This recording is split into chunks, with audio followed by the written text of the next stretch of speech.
Have you ever seen the shows The Good Doctor and Atypical? Both Freddie and Claire play a character in the autism spectrum disorder, a developmental disability that affects how a person may communicate, interact, learn, and behave. They tend to have a unique take on their perception of the world around them. But, as I mentioned before, it's a spectrum. One side of the spectrum can be classified as high-functioning autism to low-functioning autism. Some people with ASD need a lot of help in their daily lives, while others can work and live with little to no support. There are 3 types of ASD: autistic disorder, Asperger's syndrome, and pervasive developmental disorder, also known as PDD and OS. Autistic disorder is what most people call classic autism.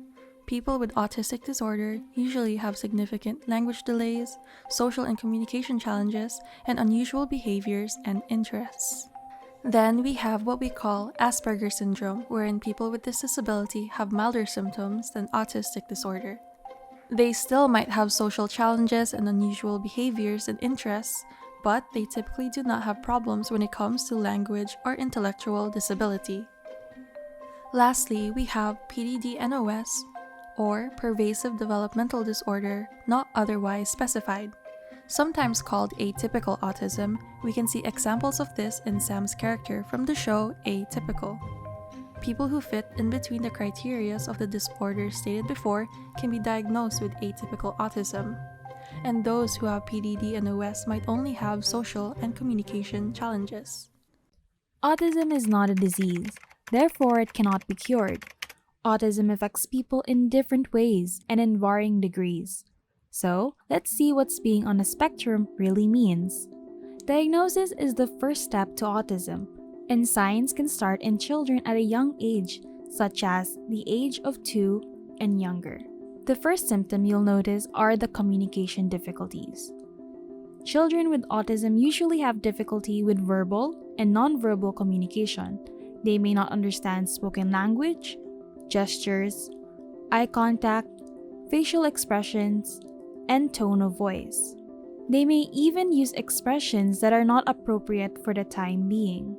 Then, there comes the behavioral challenges. Have you ever noticed a child flap their hands, flick their fingers, rock their bodies, and spin in circles? Well, they're repetitive behaviors seen in children with autism.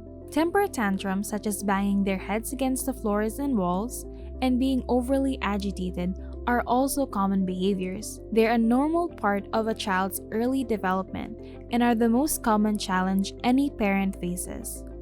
However, most children with autism have a difficult time expressing their emotions, so they misbehave when they are anxious, afraid, or stressed about a particular problem. Lastly, you may notice a problem with their social interactions. At first, you may notice that they tend to avoid eye contact, not respond to their own name, and prefer to play alone. They prefer not to be touched and care heavily about their fixed routines. Children with autism may also have trouble understanding feelings or talking about them. As parents, how can we help them manage their autism at such a young age? It has been proven that early intervention for autism is effective in terms of having major long-term effects on symptoms and the child's skills. This includes higher intelligence quotient, or IQ, and better language and motor skills. Therefore, the key to helping parents manage autism.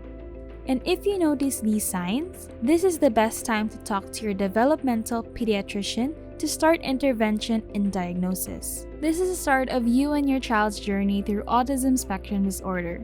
To learn more about academic guidance and parenting styles, head on now to WaunderKid.com to access all this information for free.